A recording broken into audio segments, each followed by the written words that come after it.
안녕하세요. 오늘도 사금의 시간 함께해서 감사합니다. 오늘 마태복음 14장 20에서 33절입니다. 바다 위를 걸으신 예수님 이야기가 나와 있죠. 내용 함께 살펴보도록 하겠습니다. 예수님께서는 기도하시러 따로 시간을 내셨습니다. 제자들에게 먼저 배를 타고 바다를 건너가라고 하셨죠. 근데 중간에 풍랑이 닥쳤어요. 제자들이 배에서 풍랑을 어려움을 당하고 있었습니다. 그 제자들을 돌보시려 예수님께서 제자들 향해 가시죠. 어떻게 가셨어요? 바다 위를 걸어서 가셨습니다. 풍랑으로 고난을 당하는 제자들을 위해서 바다를 걸어서 제자들에게 예수님께서 가고 계시죠. 이 예수님을 보고 제자들은 먼저 어떻게 반응합니까? 유령인 줄 알고 두려워했습니다. 그때 예수님께 뭐라고 얘기하세요? 안심하라, 나니 두려워하지 말라 라고 얘기하시죠. 안심하라, 나니 두려워하지 말라 라고 얘기하세요. 이게 오늘 보면서 묵상해보는 첫 번째 장면인 것 같습니다. 그 다음에 어떤 일을 벌이죠? 베드로가 나섭니다. 베드로가 나서서 예수님이시면 저를 명하사 물 위로 오라 하소서. 예수님, 저 바다 위를 걸어서 예수님에게 가고 싶습니다. 주님께서 걸어오시듯 저도 걸어가고 싶습니다. 저에게 오라 명하여 주시옵소서. 제가 바다 위를 걷고 싶습니다. 라고 얘기하죠. 그때 예수님께서 뭐라고 했어요? 오라! 라고 하시죠. 그래서 베드로가 물 위를 걸어 예수님께 가죠. 그렇죠? 대단한 거죠. 배에서 내려서 예수님만 바라보고 물 위에 발을 내딛습니다. 그리고 물 위를 걸어갑니다. 그렇죠? 그런 기적을 베드로가 경험하죠. 근데 중간에 어떤 일이 벌어지죠? 베드로가 바람을 보기 시작합니다. 예수님께 시선을 맞추고 계속 걸어갔으면 되는데 바람, 다른 말은 파도를 본 거죠. 너무 커지는 파도, 풍랑이 보이니까 그 풍랑을 보니까 난 지금 여기서 뭐 하고 있는 짓이지? 나 왜 여기서 뭐 하고 있는 거야? 나 왜 여기 왜 왔어? 라고 하는데 갑자기 어떻게 돼요? 갑자기 그 믿음을 잃어버리니까 그 속에 빠져들기 시작하죠. 그때 이제 그래도 예수님에게 외치죠. 주여 나를 구원하소서 라고 합니다. 그렇죠? 이것도 굉장히 중요한 믿음의 포인트죠. 내가 순간 환경의 눈이 돌아가서 빠져들지만 다시 예수님을 바라보면서 구해달라고 하죠. 예수님께서 즉시 손을 내밀어. 전 이 즉시도 너무 좋은데 즉시 손을 내밀어 붙잡으시며 왜 의심하느냐. 너 끝까지 나를 바라봤으면 빠지지 않았을 텐데 왜 의심했어? 하고 그를 건져주시는 장면으로 나와 있습니다.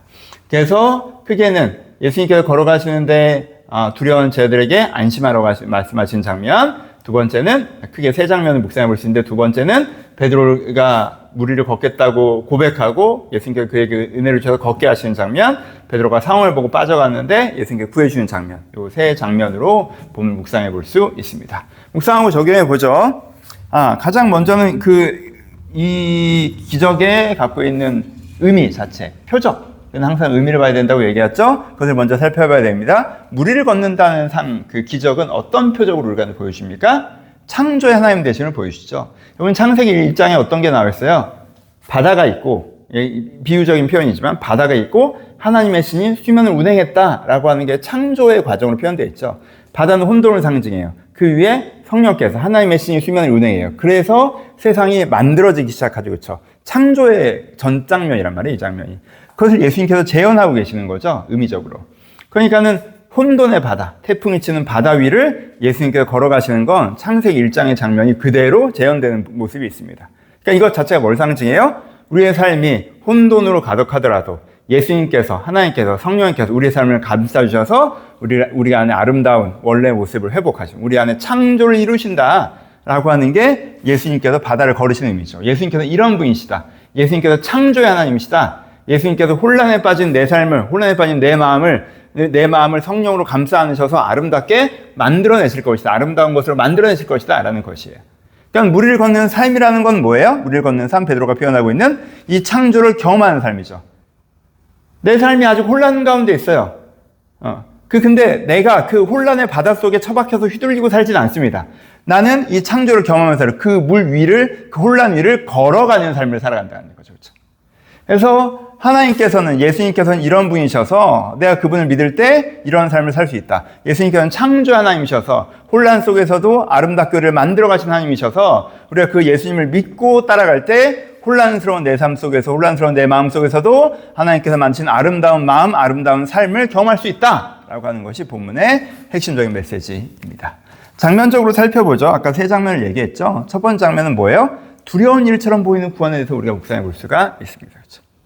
그러니까 사람들은요, 상식에 벗어난 일, 낯선 일, 이런 거는 어때요? 약간 사람 두려워해요. 우리는 미지에 대한 공포가 있어요. 그러니까 예수님께서 걸어오시니까 일단은 유령이다 라고 생각하잖아요. 그렇죠? 예수님께 걸어오시는데. 그러니까 뭐예요?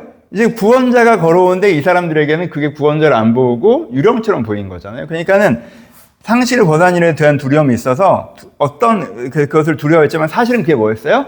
구원이었던 거죠. 그래서 이거 자체를 한번 묵상해 보셨으면 좋겠어요.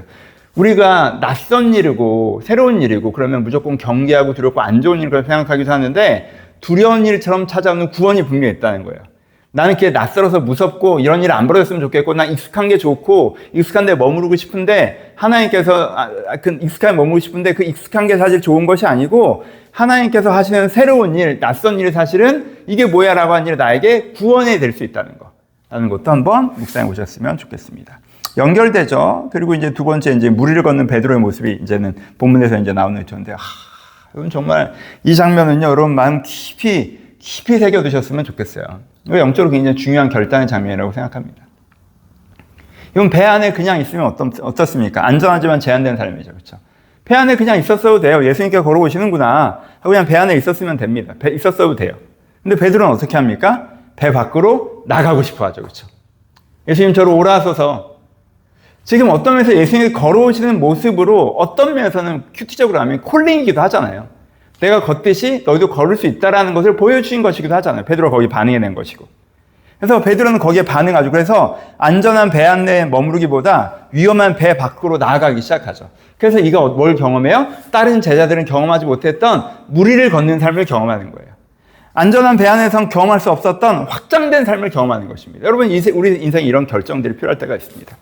여기 그대로 머물러 있으면 안전할 수 있죠. 하지만 제한되는 거예요. 내 안에 진정 하나님께서 주신 은혜의 가능성, 무리를 걷는 삶이라고 하는 새로운 삶의 경험을 내가 스스로 포기해내는 거죠. 하지만 내가 두렵더라도 무섭더라도 그 무서움과 두려움에 집중하는 것이 아니라 무리를 걷고 계신 그 예수님에게 집중해서 내가 그게 얼마나 대단해. 그 발을 내딛는 게 얼마나 대단한 거예요. 근데 그때 그 발을 내딛고 그 길을 걸어가기로 결정할 때 베드로가 이 삶을 경험했다는 것. 이거 자체를 여러분 한번 묵상해 보셔서 여러분 안전하게만 있으려고 하지 마시고 무섭다고 피해가지 마시고 예수님께서 뭔가 보여주시면 내가 그것을 향해서 예수님만 바라보고 용기를 내서 새로운 삶으로 한 걸음 내딛어보는 그래서 이제까지 내가 경험하지 못한 새로운 삶의 공간을 함께 펼쳐보이는 것들을 내가 누리는 그런 일이 우리 가운데 있었으면 좋겠습니다. 우리 여러분들 그런 결단들이 때로 필요하고요. 그 다음에 우리가 묵상해봐야 하는 것은 빠져들어가는 베드로에 대한 부분인 거죠. 그렇죠? 예수님만 바라봐야 된다는 겁니다. 중간에 뭘 봐요? 바람을 보는 어리석음. 근데 그렇게 되니까 어떻게 돼요? 중간에 바람을 보기 때문에 그걸 보기 때문에 그 바닷속으로 빠져들어가는 일이 생기는 거죠. 그러지 않아야 돼요.